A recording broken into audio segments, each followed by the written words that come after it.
Nah, Indonesia dan Malaysia ini mengalami nasib yang sama di Piala AFF U23, saudara-saudara. Walaupun akan bertemu nanti tanggal 18, kedua tim ini juga nggak bisa menggunakan pemain-pemain utama. Bahkan Malaysia mayoritas pemainnya berasal dari divisi 2. Sementara Indonesia ya tahu sendirilah pemain utamanya absen semua.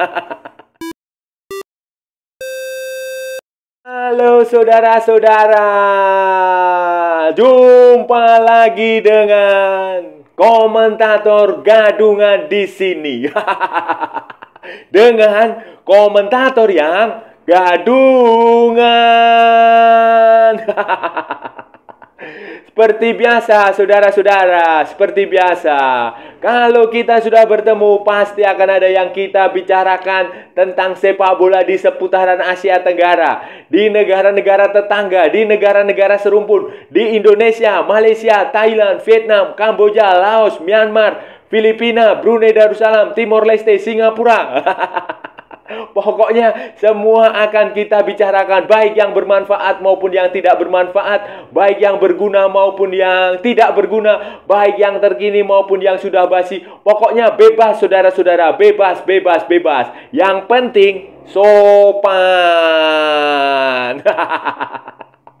Dan hari ini saudara-saudara, hari ini kita akan bicara tentang perlawanan tim nasional Indonesia U23 melawan tim nasional Malaysia U23 di Piala AFF U23 tanggal 18 Agustus 2023 jam 19.30 waktu Indonesia Barat.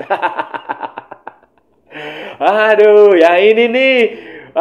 Kondisinya itu serba memprihatinkan. Sama-sama memprihatinkan. Malaysia tidak bisa bermain dengan tim terbaik. Begitu juga Indonesia, saudara-saudara.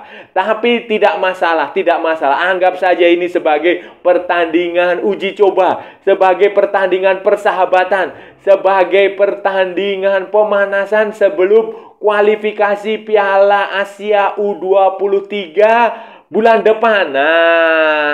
Dan hari ini saudara-saudara, hari ini kita akan membahas tentang kemungkinan starting line up yang akan digunakan oleh Sintayong ketika nanti menghadapi Malaysia.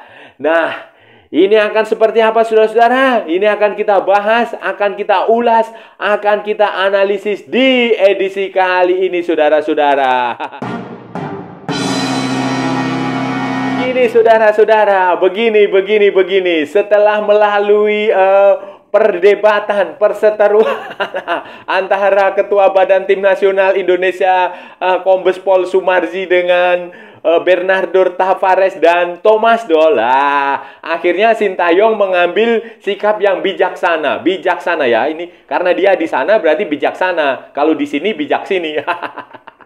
Mengambil sikap yang dewasa dengan berkata bahwa ya santai saja, ini bukan turnamen resmi, ini hanya main-main, ini hanya pemanasan, uji coba untuk kualifikasi Piala Asia U23, dan bahkan dia meminta untuk Piala AFF U23 ini dihapus saja. Selain itu juga untuk meredakan ketegangan, untuk mencairkan suasana, Sintayong akhirnya juga mencoret pemain-pemain yang tidak diizinkan oleh klubnya, oleh Persija Jakarta dan oleh PSM Makassar. Jadi ada tambahan 4 pemain baru di situ, 4 pemain baru untuk menggantikan pemain yang lama, seperti Fajar Faturrahman dari Borneo itu digantikan oleh Titan Agung dari Bayangkara FC. Kemudian Rizky Ridho yang tidak diizinkan Persija itu digantikan oleh Kanu Helmiawan.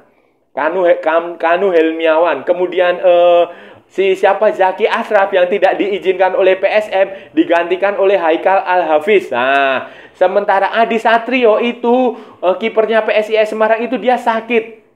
Kalau nggak salah tipes atau apa gitu. Nah, itu digantikan oleh Nuri Agus, kiper dari kalau nggak salah dari Bekasi City FC. Nah, jadi kiper dari dari Liga 2. Ya, ini berarti dia menjadi satu-satunya pemain dari Liga 2 di skuad Timnas U23 yang berangkat ke Thailand yang akan menghadapi Malaysia tanggal 18 Agustus 2023 dan setelah itu adalah Timor Leste. Ini saudara-saudara, dengan ini berarti bahwa timnas Indonesia U23 ini datang dengan mayoritas pemain tanpa pengalaman, pemain apa ya? Ya pemain intinya yang waktu dapat medali emas di SEA Games otomatis semuanya tidak bisa ikut. Ya tidak semuanya ya, mayoritas tidak bisa ikut. Hanya menyisakan beberapa nama saja seperti Hernando, seperti Dewangga, seperti Beckham, seperti siapa Ramadan Sananta, Irfan Jauhari, kemudian si Titan Agung, Kelly Schroyer, Al-Hafiz itu juga, Haikal Al-Hafiz juga ikut ke SEA Games. Kemudian siapa lagi? Beckham sudah ya saya. Itu aja ya. Selebihnya ya pemain-pemain yang jebolan timnas U20, kemudian pemain-pemain baru yang masih muda yang berkembang di Liga 1 2023 2024. Itu jadi pemain-pemain utama ya mayoritas tidak bisa ikut karena ya ini bukan agenda FIFA, ini bukan jadwalnya itu tidak strategis. Ya memang ini bisa dijadikan sebagai ajang pemanasan, ajang latihan, ajang persahabatan, uji coba sebelum kualifikasi Piala Asia U23. Karena itu yang jauh lebih penting saudara-saudara. Kualifikasi Piala Asia U23 itu yang jauh lebih penting karena nanti kalau kita lolos, kita akan tampil di Piala Asia U23 tahun depan di Qatar kalau nggak salah bulan Februari atau bulan Maret gitu. Nah itu Asia U23 itu adalah ajang untuk kualifikasi menuju Olimpiade 2024 di Paris. Dan tampaknya itu disadari betul oleh Ketua Umum PSSI Erick Thohir dan juga oleh Sintayong. Nah, mereka sudah sepakat bahwa ya Piala AFF U23 ini hanya main-main sajalah. Iseng-iseng berhadiah, main apa adanya, syukur-syukur bisa dapat piala. Kalau tidak juga tidak masalah. Begitu saudara-saudara, itu baru benar. Dan absennya beberapa pemain inti itu saudara-saudara, dan dengan daftar yang sudah resmi dirilis dan pemain-pemain yang berangkat ke Thailand itu sudah bisa ditebak, bisa dianalisis, bisa diprediksi, diramalkan kira-kira starting line up-nya bakal seperti apa. Gambarannya itu sudah terlihat di kepala saya, itu sudah jelas. Jadi kemungkinan besar nih saudara-saudara ya, ini menurut gadungan ya. Menurut gadungan ya, kalau salah juga wajar, namanya juga gadungan. Kemungkinan Sintayong bisa menggunakan dua formasi, 4-3-3 dan 4-4-2. 4-3-3 itu ya tradisional Indonesia lah. Seperti kebanyakan klub di Indonesia maupun tim nasional Indonesia selalu bermain, sering, bukan selalu ya, sering bermain dengan 4-3-3. Nah, kalau kita menggunakan 4-3-3 itu nanti bagaimana saudara-saudara? Nah, kalau 4-3-3 yang dipilih Sintayong ya, kemungkinan Hernando Ari Sutariadi tetap menjadi kiper atau Dava Fasya. Nah, Hernando ini bisa juga menjadi kapten saudara-saudara, bisa juga menjadi kapten kalau dia main ya. Nah, kemudian di 4 back di belakang itu, di 4 back itu nanti kita mulai dari full back kanan itu bisa diisi oleh Bagas Kava, kemudian di tengahnya ada Ferrari, di tengahnya lagi ada Kadek Arel atau Komang Teguh. Sementara di kiri itu bisa Haikal Al-Hafiz atau Frankie Misa. Frankie Misa itu juga bisa dimainkan sebagai fullback kanan. Sementara Dewangga itu bisa juga bermain di back tengah. Back tengah ya, itu bisa. Kemudian nanti di tengahnya itu 3 pemain tengahnya itu di situ ada Arkan Fikri dan Beckham Putra Nugraha sebagai gelandang serangnya, gelandang kreatifnya. Kemudian Robi Darwis atau Alveandra Dewangga sebagai gelandang bertahan. Sementara 3 nama di depan itu bisa diberikan kepada Kelly Schroyer, Ramadan Sananta, dan Irfan Jauhari, saudara-saudara. Bisa juga Titan Agung, tapi kemungkinannya Sananta dan Irfan Jauhari itu lebih berpeluang. Kalau Kalau pilihannya 4-4-2, saudara-saudara, pilihannya 4-4-2, karena sebagai orang Korea ini, Shin Tae-yong itu saya lihat sebenarnya lebih nyaman dengan 4-4-2. 4-4-2 atau bahkan 3-4-3, 3-5-2, seperti itu, daripada 4-3-3. Kalau pilihannya 4-4-2, saudara-saudara, Hernando Ari Sutariadi tetap akan menjadi kiper atau si Dava Fasya, itu bisa kemungkinannya. Kemudian 4 pemain di belakang itu kurang lebihnya sama. Bagas di situ di kanan, Bagas atau Frankie Misa di kanan, kemudian Ferrari atau Dewangga di tengah, Kadek Arel atau Komang Teguh di tengah juga, kemudian Haikal atau Frankie Misa di kiri. Frankie Misa ini adalah pemain kiri, tetapi dia bisa main di kanan. Sudah dia kidal, main jago di kaki kiri, tapi dia biasa bermain di kanan. Jadi dia bisa bermain di dua posisi itu, sama dengan Dewangga. Dewangga bisa bermain di belakang, bisa juga bermain di tengah. Kemudian di tengahnya, di 4 gelandang tengah itu bisa digunakan. Kelly Stroyer itu bisa main di kanan, atau Arkan Fikri itu bisa main di kanan. Kemudian Dewangga itu bisa berduet dengan Robbie Darwish di tengah sebagai box-to-box midfield. Kemudian di kiri itu bisa Beckham bisa main di situ sebagai gelandang sayap. Sementara di depan itu kemungkinan akan ada duet Ramadan Sananta dan Irfan Jauhari sebagai dua penyerang kembar. Bisa juga Titan Agung main di situ. Titan Agung bisa berduet dengan Sananta atau bisa berduet dengan Irfan Jauhari. Tapi kemungkinan besarnya adalah Sananta akan menjadi penyerang utama. Ramadan Sananta ini bisa menjadi penyerang utama. Dan kaptennya kemungkinan seperti yang saya bilang, kalau bukan Hernando Ari Sutariadi adalah Alveandra Dewangga. Itu peluang saya. Bisa juga Ramadan Sananta, saudara-saudara, atau David Beckham. Tapi kemungkinan besar, kemungkinan prediksi saya itu Hernando atau Dewangga. Karena biasanya Shin Tae-yong itu lebih senang pemain bertahan untuk menjadi kapten tim. Contohnya Fahrudin di timnas senior, saudara-saudara. Atau Fahrudin sama ini, siapa yang main di Korea itu, Asnawi. Pun bermain dengan skuad ala kadarnya, dengan pemain-pemain yang ala kadarnya, yang bukan pilihan utama di level 23 ini, saudara-saudara. Kesempatan Indonesia, peluang, kans Indonesia untuk menang dan mengalahkan Malaysia itu besar sekali, saudara-saudara, sangat besar. Kenapa? Karena Malaysia itu juga kondisinya sama.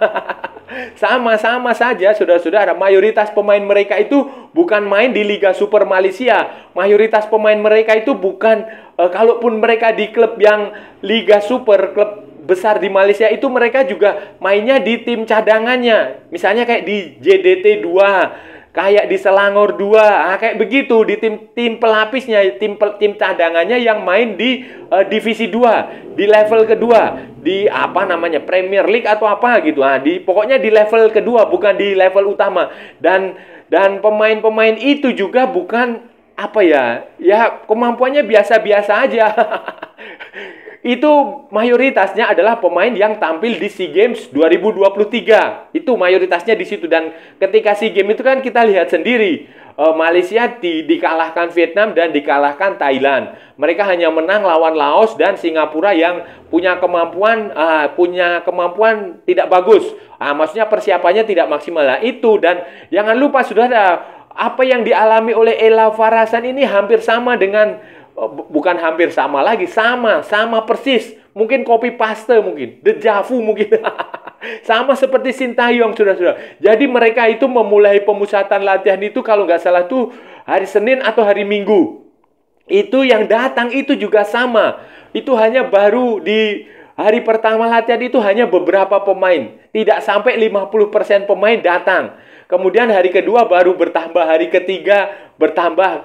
Begitu. Jadi jadi kondisinya tidak terlalu berbeda jauh, saudara-saudara. Itu. Jadi ya optimis sajalah, optimis saja, dan tidak usah terlalu diberikan beban yang berat. Biarkan para pemain tampil apa adanya, tampil menikmati permainan sebagai sebuah ya iseng-iseng berhadiah lah.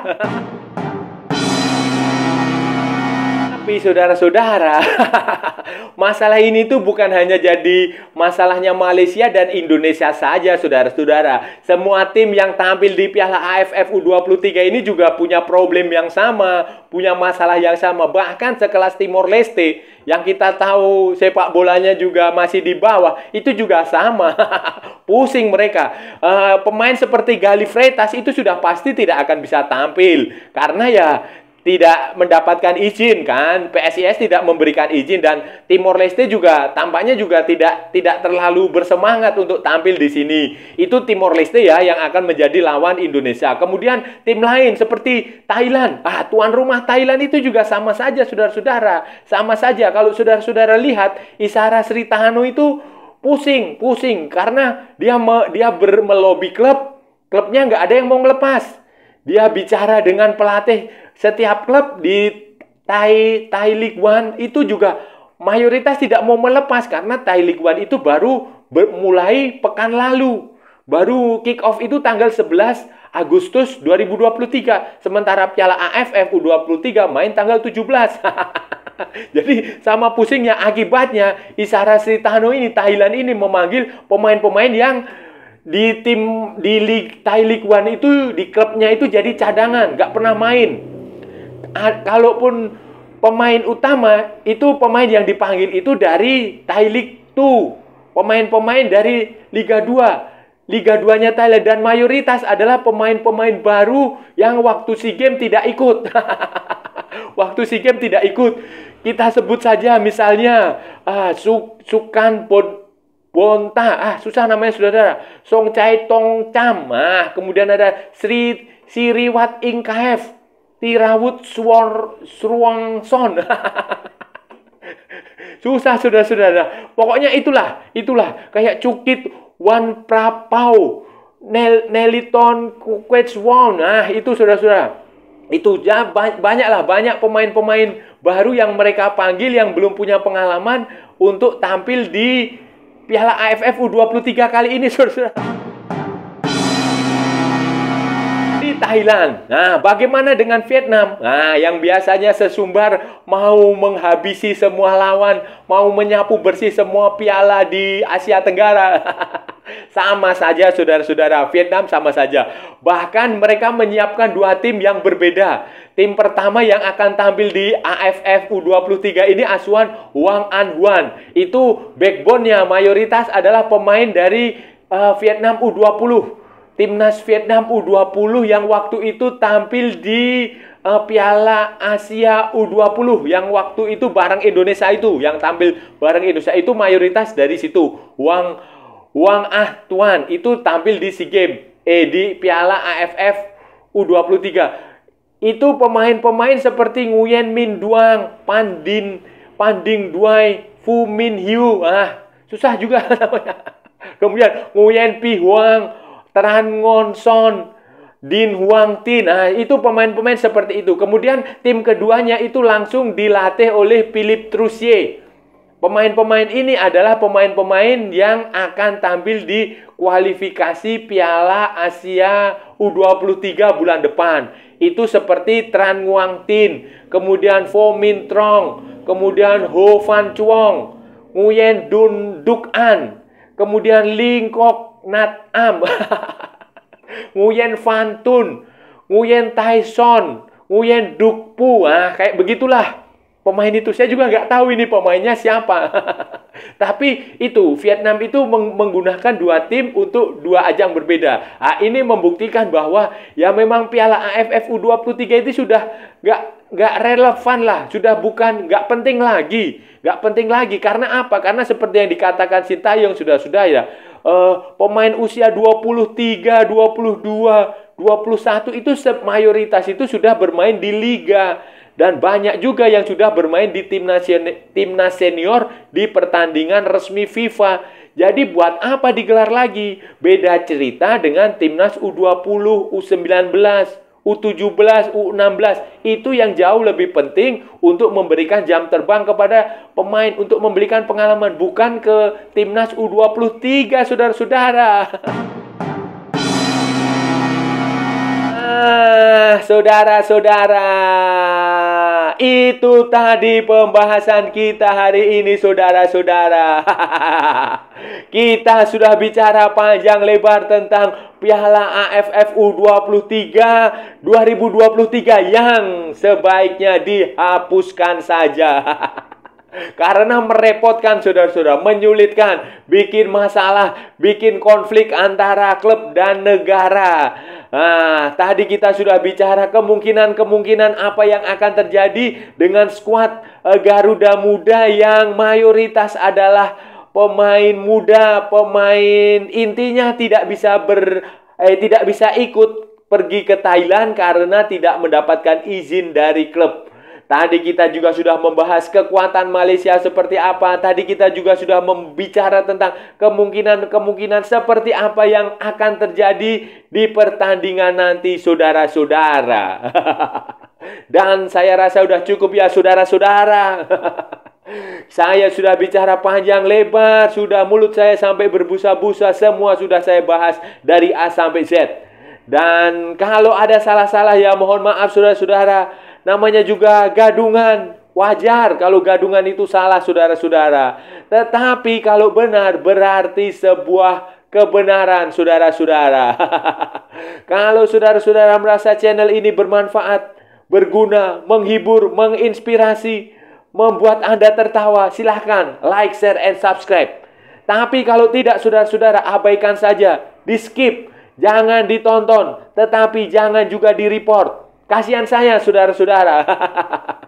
Ikuti pula akun media sosial Komentator Gadungan. Ada di Instagram, ada di Facebook, ada di TikTok. Oke, saudara-saudara, sampai bertemu lagi di edisi-edisi berikutnya dengan tema-tema yang jauh tidak berguna, dengan tema-tema yang jauh tidak bermanfaat. Salam olahraga dan merdeka!